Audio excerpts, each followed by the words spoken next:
কোনখান থেকে বলবো? প্রথম থেকে? ও, আমার স্বপ্নের মধ্যেও পজিটিভ ব্যাপারটাই বেশি আসে। না, যেটা ওই পরেরটা বলছি। খুকুমনি? হ্যাঁ। ও, ঠিক আছে। খুকুমনির কয়েকটা, ওকে খাওয়ানো যেত না, কিছুতেই খেতে চাইতো না।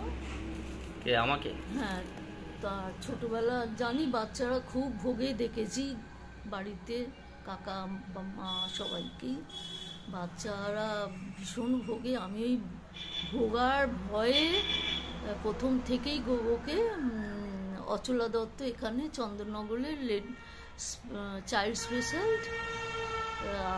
তার কাছে দেখাতাম। তা সে এমন খাবার খেতে দিত যে এমনকি পাকা পিয়ারার চটকে ছেঁকে বীজগুলো ফেলে দিয়ে তার সঙ্গে ফারেক্স মিশিয়ে চামচে করে খাওয়া। ওর ওজন ছিল পারফেক্ট, আর হোয়াইট ছিল তুলনায় একটু বেশি। তা যাই হোক, ভুগিনি কোনো দিন ওকে নিয়ে, তা ওইভাবেই খাওয়াতাম। খেতে চাইছো না এদিকে, তখন ওর ওই তোমার আমার কাছে মুনুই যা বেতাল পড়িয়ে পড়িয়ে খাওয়াতো, শেখাতো, এই সেই গল্প করতো ওকে। আর এখানে খন্নানে এসে আমি বেতাল টেতাল তো এখানে আসতো না, আর আমি তখন ওকে খুকুমনির বই, দু একটা ছোটদের বই ছিল, তার থেকে খুকুমনির বইটাই রোজই কাছে থাকতো, খাওয়ানোর সময় ওইটা শুনিয়ে খাওয়াতাম। ওর কিন্তু বোর লাগতো না, ওই একটা গল্পই রোজ শুনতে চাইতো। এটাই আমার একটু বাঁচোয়া ছিল।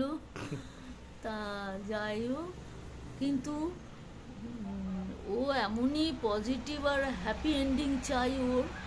ও শোনার পরেই চোখে জল নিয়ে বলতো খুকুমনির কি হলো।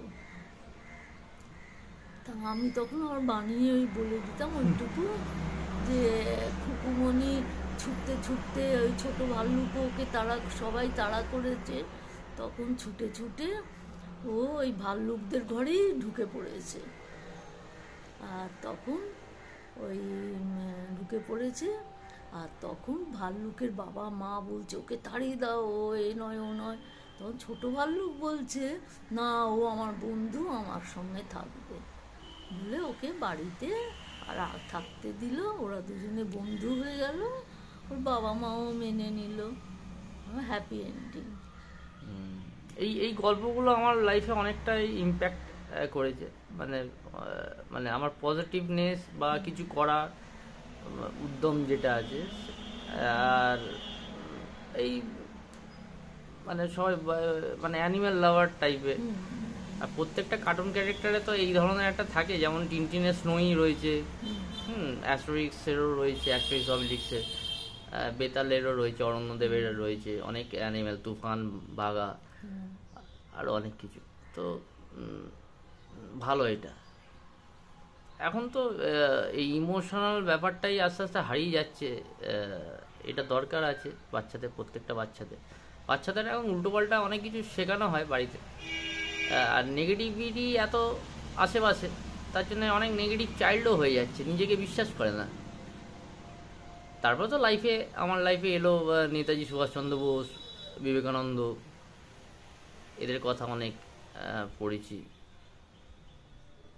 আস্তে আস্তে বিলিভ করতে শিখেছি। যেমন বিবেকানন্দের কথা, যে সেলফ বিলিভ, যে নিজেকে বিশ্বাস করো, নিজের ওপর যদি আস্থা ভরসা যদি না থাকে, বিলিভ যদি না থাকে, তুমি কিছু করতে পারবে না। তো সেই আর কি। ঠিক আছে, থ্যাংক ইউ। ঠিক আছে।